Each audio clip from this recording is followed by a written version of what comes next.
HersheyPark, located in Hershey, Pennsylvania, is a park I've always had a fun time at, and this past December, I was able to visit their Candylane Christmas celebration. Today, I'm going to revisit that experience and give my review of this holiday event from December 3rd, 2023.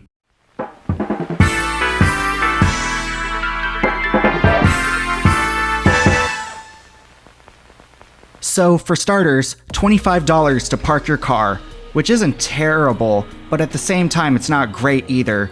And ticket-wise, do not buy your tickets at the gate. It is significantly cheaper if you buy them online, which we did.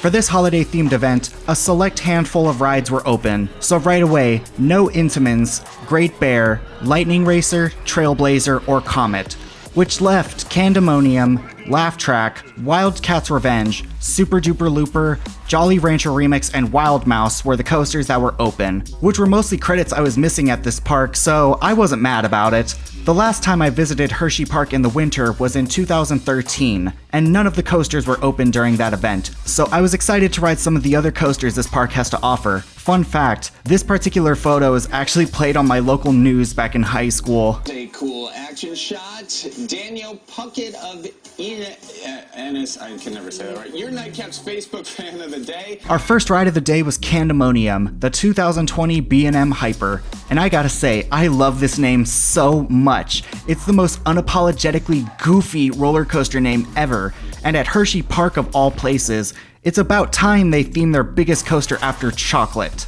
Chocolate!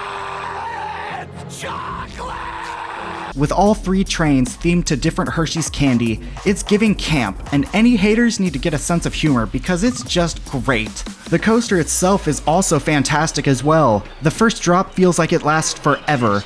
Every hill gives major floater, and it's incredibly smooth. With my home park hypercoaster being Titan at Six Flags Over Texas, a coaster mostly focused on speed and positive G's, Candymonium definitely brought the floater airtime that I like way more. It's a blast, and by far my new favorite ride in the park. Alright, so we just got off of Candymonium at HersheyPark. Yes. I'm here with my sister and my husband Nick. Hey. What did we think of the ride? That was very good. Fun.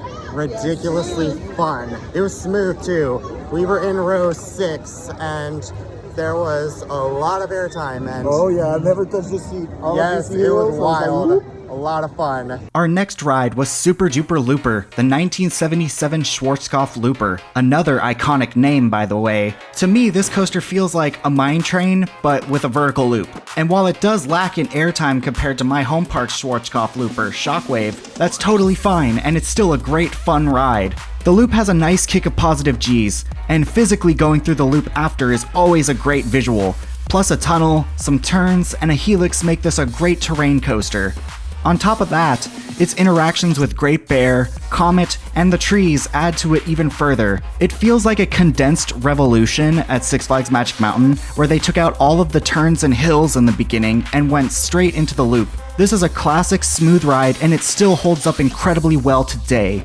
Our next coaster was the brand new for 2023 Wildcat's Revenge, the RMC conversion of the original GCI Wildcat. Again, with my home park RMC being New Texas Giant, the OG, even being supervisor of this roller coaster for over a year, I'd say I'm pretty familiar with how it runs. So it was really interesting to compare the feeling of RMC's newest roller coaster, which I was so used to, versus their newest. And whatever they're smoking at RMC nowadays, they've upped the dose in recent years, because this coaster is relentless from start to finish. From the insanely epic nu metal music that blasts in the station, along with the voiceover announcing safety spiels like he's announcing a movie trailer with a ton of explosions in the background, one of the ride attendants wearing a headset microphone yelling at you about loose articles, to even the decals of big scary cats on the walls. Honestly, the only thing missing is a Mountain Dew logo, so the station environment is very tense. Our first ride was in the front row, and this coaster gets straight to the point right out of the station until you hit the brakes. The pre-lift section is curvaceous and quirky, compared to just a simple curve from New Texas Giant. The lift hill has this real uncertainty to it and feels like it's gonna break any second. It literally has no chill. For a brand new attraction, it feels like this shouldn't be happening, which ups your anxiety even more. Then finally, a 140-foot drop at an 80-degree angle into an action-packed layout, which feels like a greatest hits of RMC up until this point. 4 wild inversions, crazy ejector airtime, wave turns, unconventional maneuvers. My 3 favorite elements were the stall inversion, the camelback that goes underneath the stall, and the double down, which also curves to the left right before the double barrel rolls. When it comes to the elements we've come to expect from RMC so far, it's the complete package, really. Not a second of wasted track, which could also be a fault as well, but more on that later. Okay, so we just got off Wildcat's Revenge in row 1. What did you think? That was crazy. Like the craziest RMC ever so far. Yeah, like that was nothing short of absolute insane. Pure madness. Every element just went bam, bam, bam right then and there. You just couldn't tell what was going on. What did you think, Kelsey? It was really rough. It was rough. Really twisty, really Well, yeah, it was insane. Yeah, it was But crazy. it was smooth. It was really smooth. Yeah, it was smooth. It was just a lot of like Yeah, it's turning, a lot. turning, It's fast, a fast, lot. fast. I Yeah. got stapled, and I understand why. It's I so didn't crazy. care at that point. Yeah, really scary stuff, but I loved it. Our next ride was Laugh Track, the indoor Mauer spinning Wild Mouse. Nowadays, I don't really ride spinning coasters, they usually give me a headache, but I haven't ridden a Mauer spinner, and you know, a credit's a credit after all, so I toughed it out and rode it. And I'm so glad I did because this ride has crazy theming. I'm a sucker for black lights and bright colors, so going up that lift hill and seeing the insane set design, I was instantly here for it. At this time, they were doing the holiday overlay as well, which had several differences compared to the carnival funhouse vibe the ride usually has, and made it more Christmas oriented. But there was so much to look at, I was able to get over the spinning, and overall, I really liked the experience of Laugh Track. I'd even ride it again. After that Wild Mouse was another Wild Mouse. Wild Mouse. This was another first for me. My first mock Wild Mouse of this type. The only other one I've ridden was Matterhorn Blitz at Europa Park, so I was excited to see how these more compact clone type models run. And it was a lot of fun. Nothing too crazy, but the turns gave some wacky laterals, and the drops had some real kick to it. We just kept screaming and laughing on every turn and drop, so it was a great time. Alright, so we just got off Wild Mouse in the first row. It was stupid. Like, it was so funny. Like, stupid fun. It was just... It was a Wild Mouse. It was so a like, Wild Mouse. you can It was only my laugh. first time riding one of these Wild Mouse mock coasters, and I had a lot of fun. It was fun. I just love the diversity of HersheyPark's ride lineup. It really has something for everybody. Even the supporting cast is solid.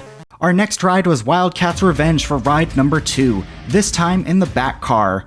And if you thought this coaster was crazy in the front, the back was everything but cranked up to an 11. And that's where it started to be too much for me, particularly the last 2 hills before the final brakes. That's when it became overkill. When I compare it to New Texas Giant, the thing with that ride, it's so much more spread out between each element so you get more time to take it in. Meanwhile on Wildcat, it feels like it was designed by an iPad kid or something where it's gotta be like, in your face, hill, jump, curve, barrel roll, wave turn! It's rapid fire and downright violent. I wish they could have elongated those last few elements a little bit, but it's not the end of the world. I'm just nitpicking at that point. Okay, we just got off Wildcat's Revenge in second ride in the second to last row, so row 11, and it was intense, very intense. But way much more like drag airtime rather than like really like ejectors airtime.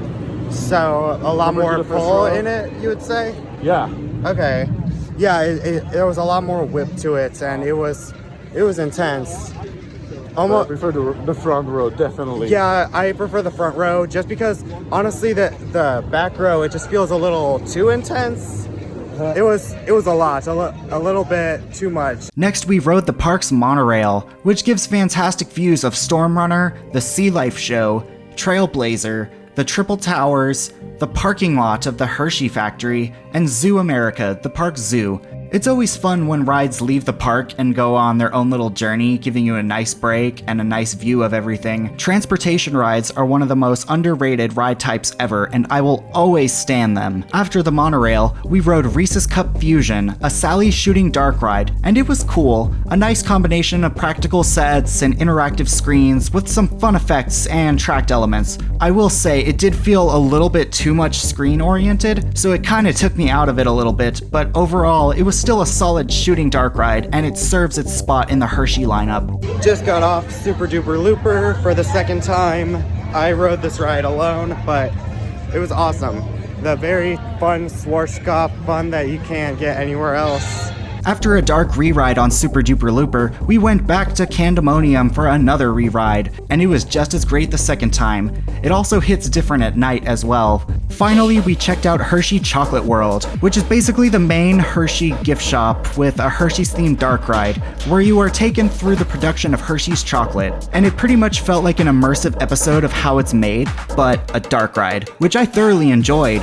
But again, it has the same problem as Reese's Cup Fusion. There's just too many unnecessary projection screens. In my opinion, screens should only be used to enhance the overall set, not be the main event. Practical effects and sets will always be superior in my opinion. Plus, for a park with Hershey's level of money, I feel like they could have went harder for the practical theming of this ride. Like, did you really need to project images of the chocolate blending? I mean, you could have just made it. Honestly, it needed more singing cows, that would have made it better. Also, look at these chocolate characters, gleefully watching as their brethren, their babies, are being packaged up, shipped away, and sold for human consumption. It's kind of dystopian when you think about it. I love capitalism, am I right? But it's still a solid, fun, dark ride, and still worth checking out. The cows are what sell it for me. And after the ride, of course we have to get the free chocolate waiting in the bucket, which concluded our chocolatey-filled day.